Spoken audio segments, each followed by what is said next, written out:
Becca Bush. I am so excited to be joined today by my dear friend, Vanessa Velez-Panzella. She is with Sovereign Love. We're going to discuss psychedelics, healing, trauma healing, enhancing one's life through intentional living, and all things love and heart-centered. So I'll just go ahead now and bring on Vanessa, who is not only a good friend, but also helped officiate at John and I's wedding. She's just an amazing human being. She's also going to be a speaker at the Exit and Build Health Summit, which is actually happening in about a month, less than a month, actually. Oh my gosh, like 3 weeks away. So you can sign up for that for free. I'll drop the link in the description. We're going to have 5 days of incredible presentations. We're so excited that Vanessa and her husband, Danny, will be joining us. But today we have Vanessa on the show. Without further ado, Vanessa, welcome. Hi, thank you so much for having me. I'm so excited. I'm so excited about your podcast. It's been really great to watch you bring this into creation, and I'm honored to be here as a guest. Yay! Yeah, I'm excited to have you. Okay, so I am still new at all this. So whenever I'm pressing the button to try to get both of us, it's just not wanting to cooperate here. So let me keep finagling. Oh, no. But while I try to figure that out, if you could go ahead and just introduce yourself to our crowd and let them know a little bit about your journey into kind of psychedelic and healing, relationship coaching, and everything else that comes with that. Awesome. Yeah. Oh my God, where does my journey even begin? I started on this path to healing. I feel like it's been so many years. My partner, Danny, and I were in a pretty toxic relationship. I feel like we both were previously married and separated, and here we were entering this new relationship. He has a son from his first marriage, so there was the parenting aspect of the relationship, and of course, every person carries their own childhood traumas and stories and belief systems. So we had a really hard time. I tend to tell people that it's like we entered this relationship and did everything that you're supposed to do wrong, like everything that you're not supposed to do. That's what we did right off the bat. We had poor communication skills. We did not know anything about nonviolent communication. We were drinking heavily.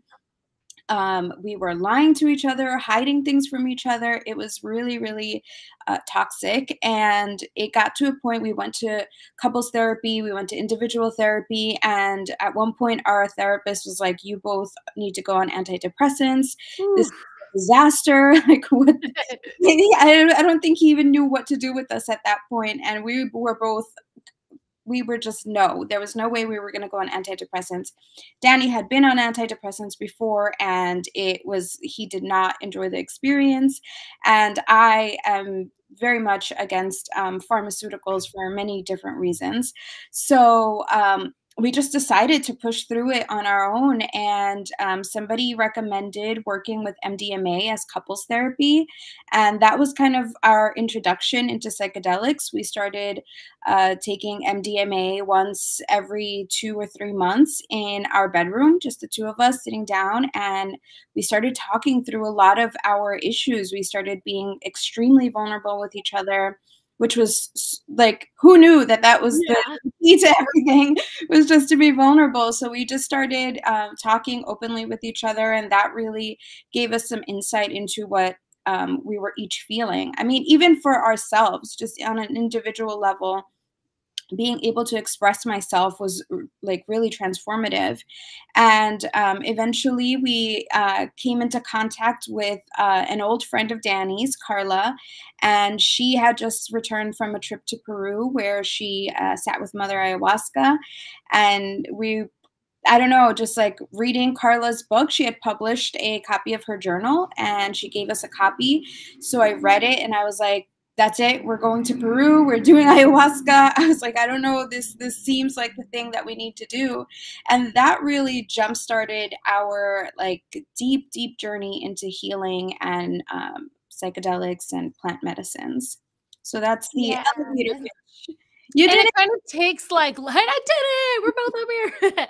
It kind of takes that like just opening up and trying something new. It's like you did the traditional, route of therapy and trying to talk through things. And I feel like there's such a stigma associated with utilizing plant medicine, but like even something as simple as starting with like, I love that you guys do your morning intention setting and drinking cacao to like open up the heart and like really get the blood flowing. Like, where would you recommend that if people are like really kind of this is a whole new world for them, or they're afraid to try something like this, like what do you think it primarily facilitates? Like what is it that somebody could start more immediately just to kind of be in a space where they would even give this a try? Like what would be your recommendation for someone who's never even heard of this before? Yeah, I totally get it. It can be an intimidating world.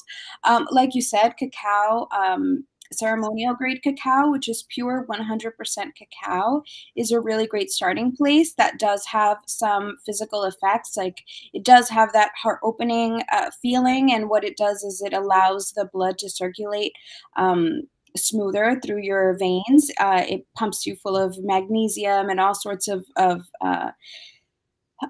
good stuff. There's lots of vitamins and minerals in it, but it also helps create that open heart feeling. We've had a lot of experiences. Like you said, we start our mornings drinking cacao. Some days we're more consistent than others, but we try to set the intention to have that 15-20 minutes with each other first thing in the morning, drink our cacao, and set intentions for the day.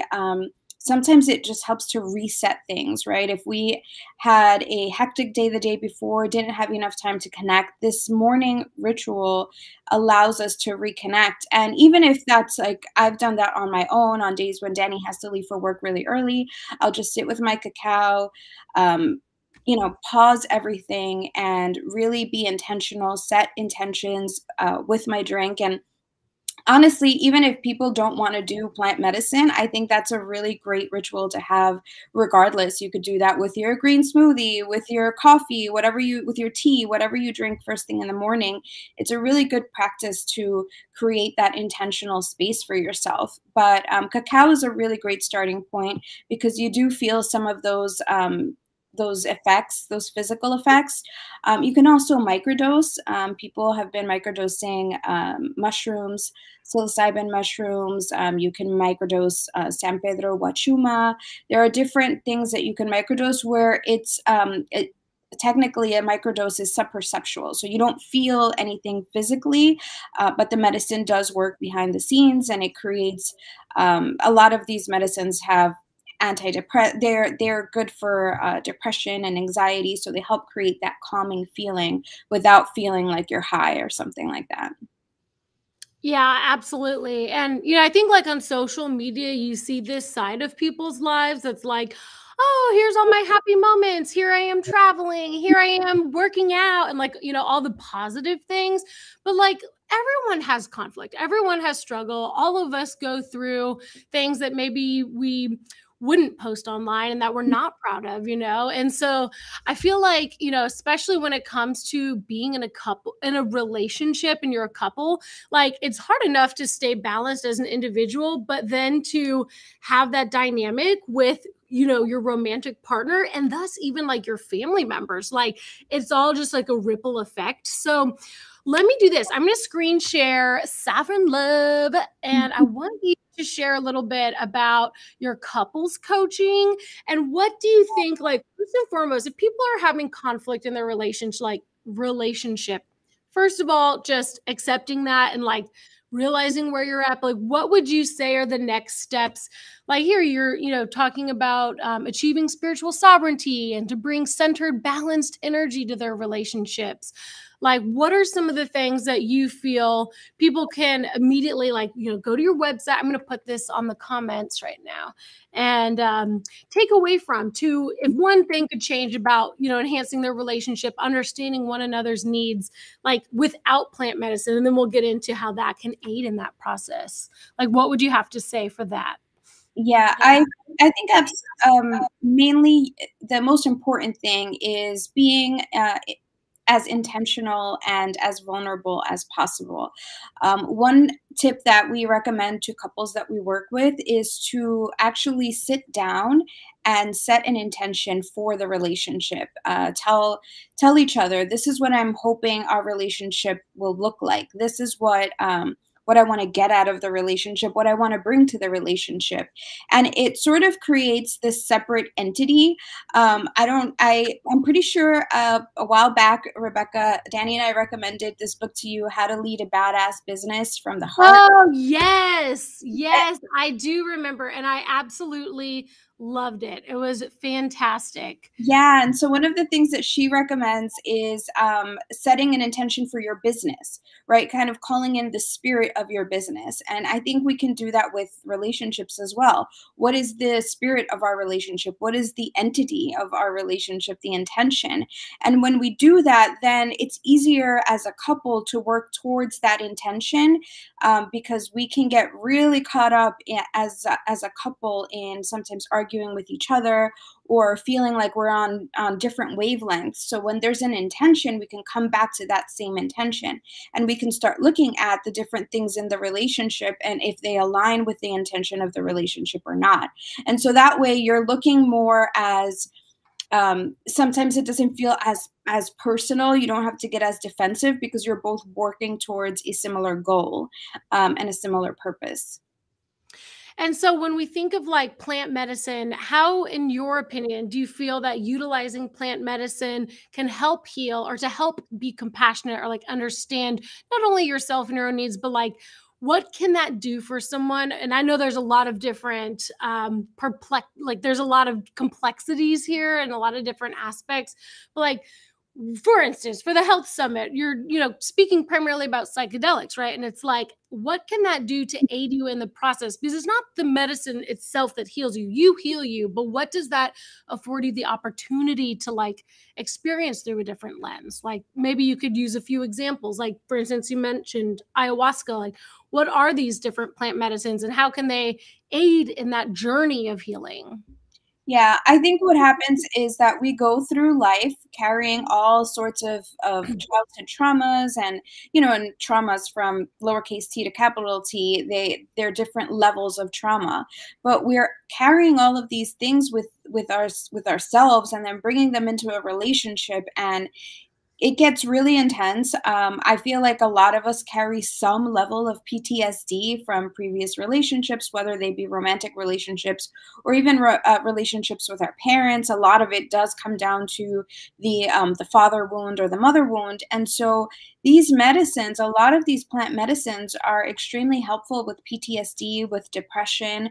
So when we work with these medicines, they kind of help turn the volume down on the ego. They help bring down some of those feelings of stress and anxiety, where we get to be in a calmer place and more vulnerable place to look at things from a different perspective. So for me, for example, ayahuasca was truly life-changing because it allowed me to look at my past experiences from a wider perspective, where I wasn't any longer looking at these things like I was a victim of all of these things. I suffered all of these things.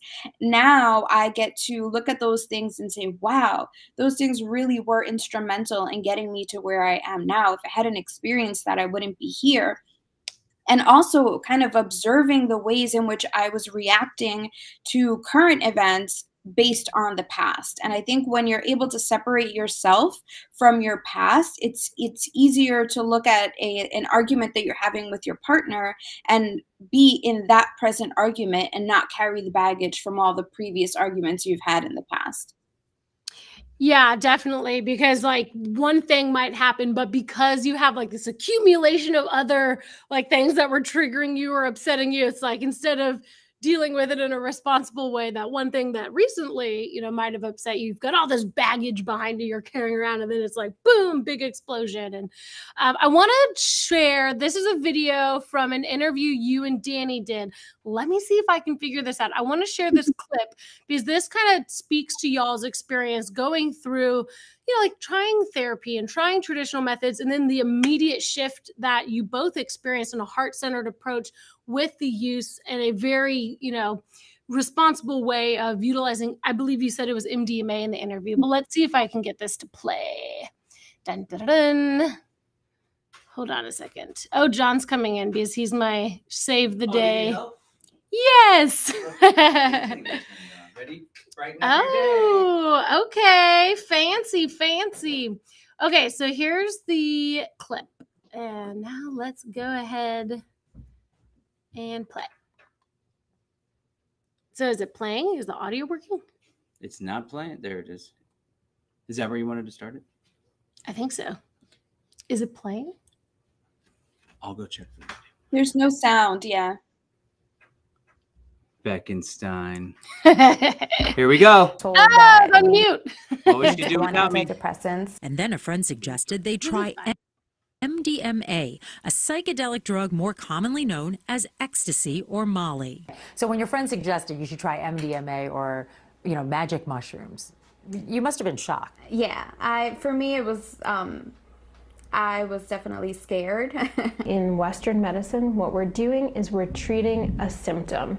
You have a headache, I give you a pill, it treats the headache. With psychedelics, what we can get more curious about is what's causing that headache. Rebecca Kronman is a therapist in Brooklyn and the founder of Plant Parenthood, a community and online resource for parents interested in psychedelic therapy. It may not be on the fringe for long. There are nearly 200 clinical trials that are studying the therapeutic potential of psychedelics. My patients have experienced anything from decrease in anxiety, decrease in symptoms of depression, ability to love themselves and care for themselves better. Not wanting to take prescription pills for depression, these two people, once vehemently anti-drug, decided to give psychedelics a try. What was it like the first time? It was amazing. It was life-changing. A flow of relaxation and happiness and love. A mushroom trip is like years of therapy packaged into one night. LSD, MDMA, and psilocybin are all classified as Schedule I drugs, which according to the DEA means they are not currently accepted for medical treatment in the U.S. Having these drugs could land you in jail. Kronman cautions her patients there are risks. Where are they getting their substances from? Are they sure that that is what the substance is? And how can they be sure? That kind of gives people a little lowdown there on what they could experience or things to take into consideration.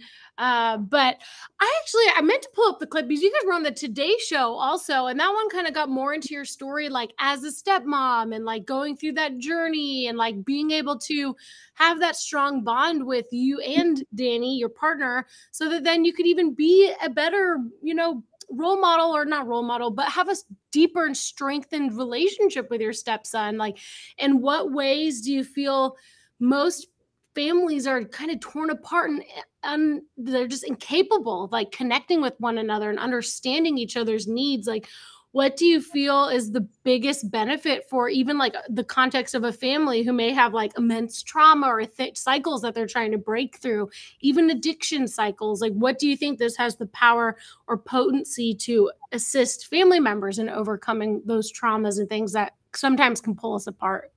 Yeah, I think, we carry a lot of stories that we tell ourselves, especially when you're a child. You experience things from such a different perspective. And sometimes your parents don't always explain everything to you. I think we have a tendency to think, well, oh, they're little, they don't fully understand. And what ends up happening is you grow up with this story that doesn't make sense. And as you get older, you're looking at life through that lens. So for us, kind of breaking apart all of those stories, and that's really what a lot of these psychedelic medicines do, is that they help you deconstruct these stories that you've created around situations in your life.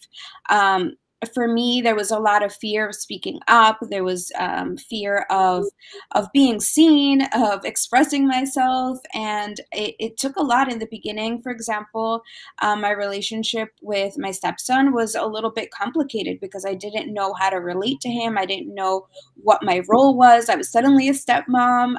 Yep. I was also dealing with infertility. And so all of that was like really intense and I didn't know what to do. And honestly, after working with psychedelics, I started feeling the option to be more vulnerable. And interestingly enough, while we were doing these interviews for the Today Show, we did an interview for Harper's Bazaar, we had these conversations with Xander with us.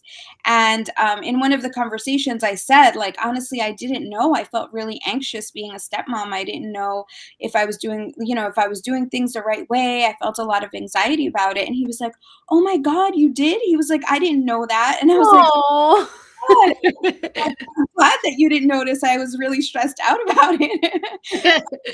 But, you know, and then the fact that we're able to have those conversations now with him and tell him when we're struggling as parents, when we're like, you know, honestly, I don't know, I want to make sure that we do what's best for you. And we're able to have these more heart-opening conversations with him that allow us to co-parent sometimes with, you know, we're co-parenting. So sometimes the other household isn't on the same wavelength that we are, isn't on the same, it doesn't have the same ideas that we do. And that's okay. We're learning to navigate that with a lot more empathy and care and patience so that we're not caught up in what's happening in the other household. And also trying to bridge the gap between the two different households. Yeah, absolutely. And I feel like too, people kind of like shrug off, like don't really take seriously emotional health and spiritual health. But like I actually had a situation last week that was, you know, that was so stressful, it was so emotional.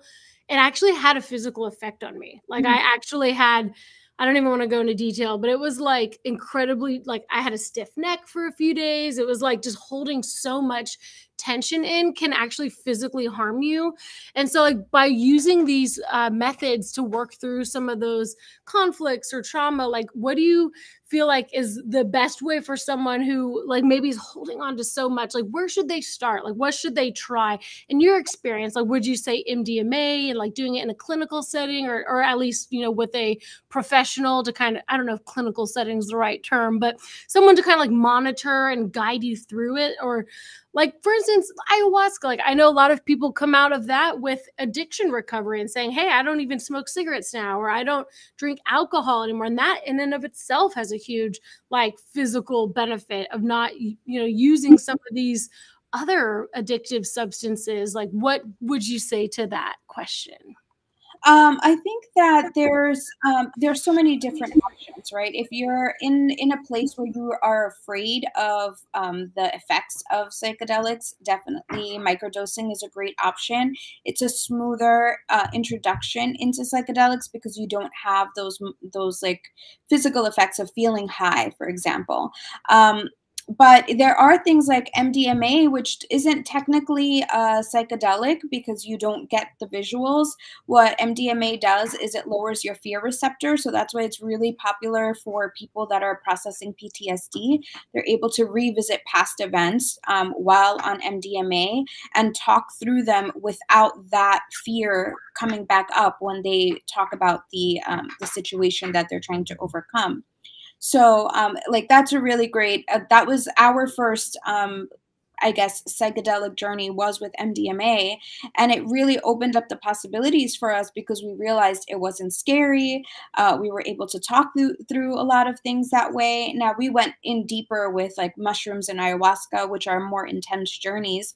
But I think the way the psychedelic movement is growing right now, it's possible to even work with microdoses, to work with smaller doses of psychedelics and integration techniques like, you know, being able to talk through your experiences. When people do microdosing, you can do like a 30-day microdosing protocol and join a microdosing integration circle where everybody kind of shares their experiences and talks through the stuff that they're processing while on their microdosing journey.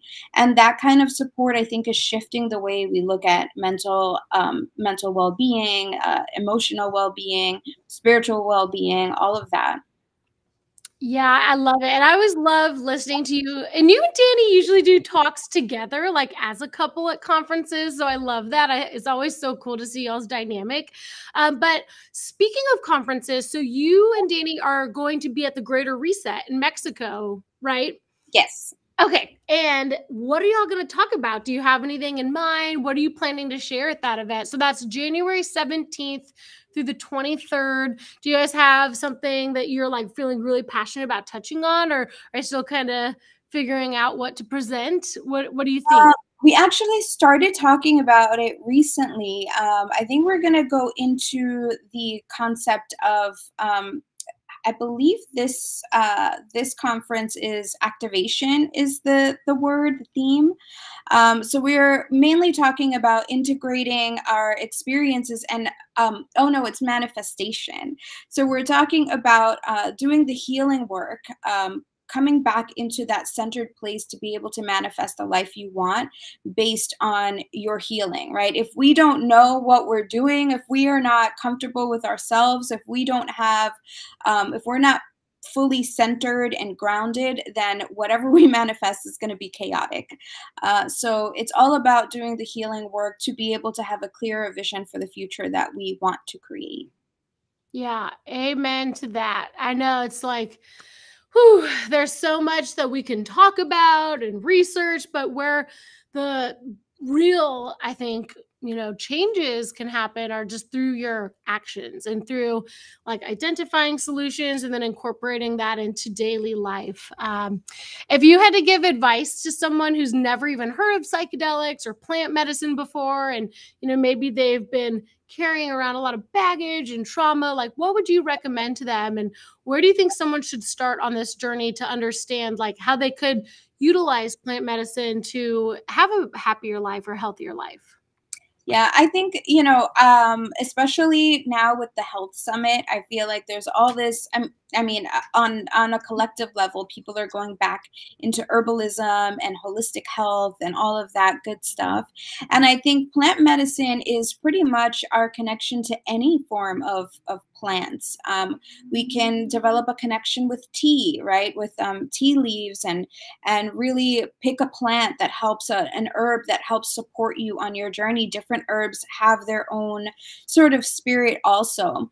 So I think it's a matter of really choosing to be intentional with whatever your goal is. If you're looking to find more peace in your life, maybe you start with something like chamomile, which is a very calming a calming plant. If you're looking to build a little bit more resilience and strength, the rosemary is something that I like to work with. So it doesn't always have to be psychedelic. We can choose to work with plants that are more mild and also helpful. There are so many different things coming up in the herbalism world. There's like blue lotus tea, butterfly pea tea, all sorts of mugwort is really good for dreaming also. So these are all different types of herbs and teas that we can develop a connection with, develop a relationship with. And like dip our toes, right? We don't have to go full on, or you can practice breath work, or you can practice meditation. There are so many different ways to get to that place of finding your center, finding a way to ground into your body, into what you want to create in this world. And so I don't think it's necessary to get hung up on the idea that you have to work with psychedelics, although they do help us go a lot deeper, a lot quicker. But if you're afraid, I feel like just getting in touch with somebody who works with psychedelics, you can, for example, reach out to us. We do 30-minute free consultations where we can talk about what you're going through and make recommendations based on our experience, offer support or guidance if you're thinking of doing a psychedelic journey and want support beforehand. How do I prepare for it? How do I make sure what I have is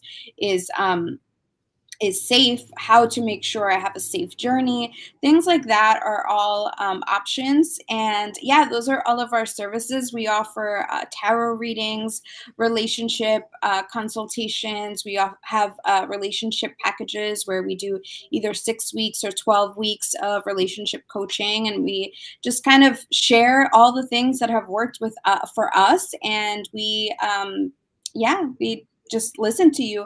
I think a lot of times, honestly, people are needing connection A while back, we held a conscious couples circle where we used to meet weekly with other couples and just share what was going on in our lives at the moment. And even that was super helpful because we need community. We need to be heard. And like you said earlier, sometimes we just think, oh, I'm the only one having this issue. Why is my relationship failing? And then once you get into talking with other people and you're being vulnerable and sharing your experiences, everybody's like, oh my God, I'm having the same issue too. Great. It's not just me. That's just the way relationships are.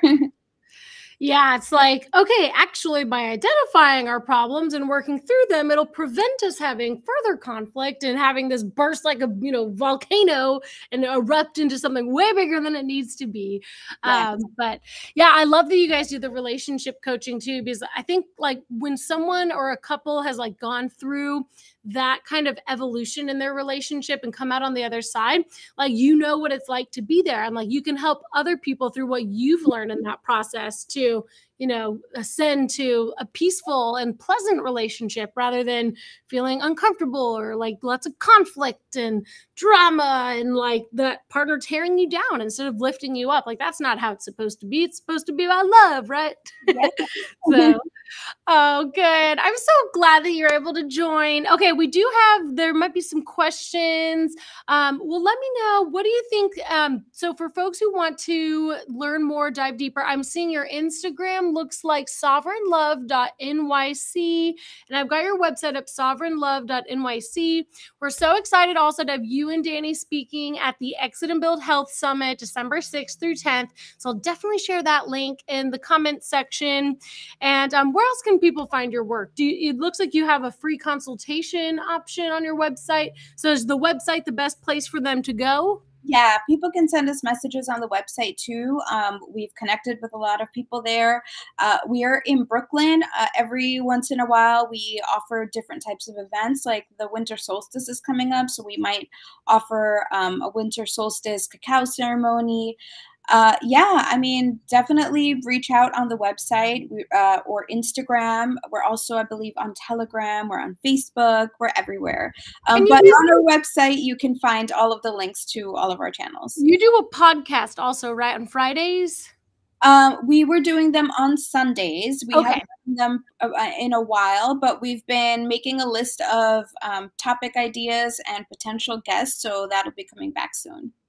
Awesome. I love it. Thank you so much, Vanessa. I can't wait for your talk to go live on the Exit and Build Health Summit, which I had the pleasure of sitting in on that interview. And I know that we just totally clicked and bonded. It's going to be so wonderful. And especially for folks who are looking to, not just improve their physical health, but dive a little deeper and tap into that spiritual and emotional, and how it's really a more holistic kind of approach to well-being and flourishing, not just in the sense of like working out and what you're putting into your body, but also your thoughts and your mindset and how you can utilize plant medicine to, really break through some of those trauma cycles and patterns and such. So yay. Thank you, Vanessa. You're amazing. All right. I will let you go. I'm going to do a quick outro. Thank you all so much for tuning in to Live Free with Rebecca. This has been episode 4. And we were joined by Vanessa Velez-Panzella, who will be an honored guest at the Exit and Build Health Summit, which is airing December 6th through the 10th. It's actually free to watch, so you might as well go ahead and register. I'll put the link in the comments. It's going to be 5 days of epic talks all about aligning with your health, becoming the best version of yourself, and really understanding some of the most cutting edge breakthroughs in health in general. We're also going to have another run-in with Vanessa and her husband Danny at the Greater Reset, which is the premier Liberty event that is happening in Mexico in 2024. This is January 17th through the 21st. It's a 5-day event, rather a 5-day activation. We're going to be there in person, John and I. Vanessa's going to be there in person, and we hope that you'll join us. You can learn more about the Greater Reset at thegreaterreset.org.